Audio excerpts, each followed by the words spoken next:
Pernahkah Anda bertanya-tanya, mengapa pola atau bentuk tertentu tampaknya lebih menonjol dibandingkan yang lain?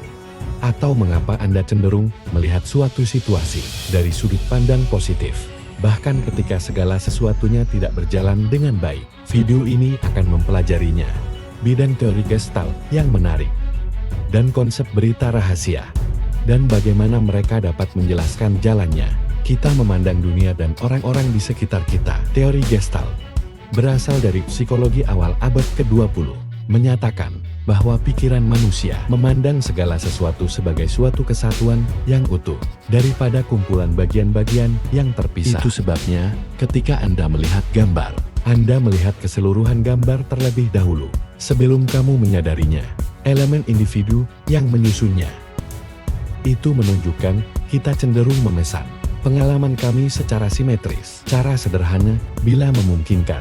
Demikian pula konsep siapa yang tunda, yang bersumber dari ajaran Islam, mendorong kita untuk mempunyai prasangka positif terhadap Tuhan dan sesama manusia. Saat kita latihan husnudzon, kita cenderung melihat kebaikan pada orang lain, dan situasi yang kita hadapi menjadi lebih mudah untuk memaafkan kesalahan orang lain dan menerima kekurangan mereka, karena kami yakin Tuhan selalu punya rencana yang baik, bahkan jika kita tidak dapat memahaminya saat ini. Jadi bagaimana kedua konsep ini saling terkait? Teori Gestalt dapat membantu kita memahami husnudzon, sangat penting. Saat husnudzon, kita cenderung melihat dunia dengan lebih positif dan optimis, juga menjadi lebih mudah untuk menerima diri sendiri dan orang lain, yang bisa memberikan dampak positif pada mental kita dan kesehatan fisik. Pertimbangkan ini, ketika kita melihat seseorang marah, kita mungkin berasumsi mereka marah pada kita.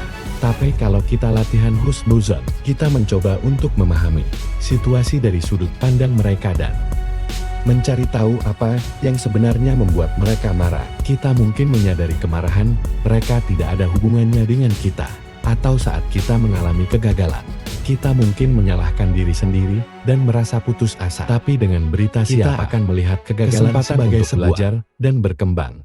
Kita mungkin menyadarinya. Kegagalan adalah bagian dari rencana Tuhan bagi kita. Ketika kita sedang berkonflik dengan seseorang, kita mungkin fokus pada kesalahan mereka dan aspek negatif.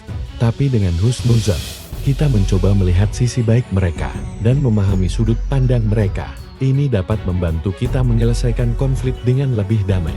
Secara ringkas, teori Gestalt dan konsep husnudzon dapat membantu kita melihat dunia dan orang-orang di sekitar kita secara lebih positif dan optimis. Perspektif ini dapat berdampak positif kesehatan mental dan fisik kita dan hubungan kita dengan orang lain.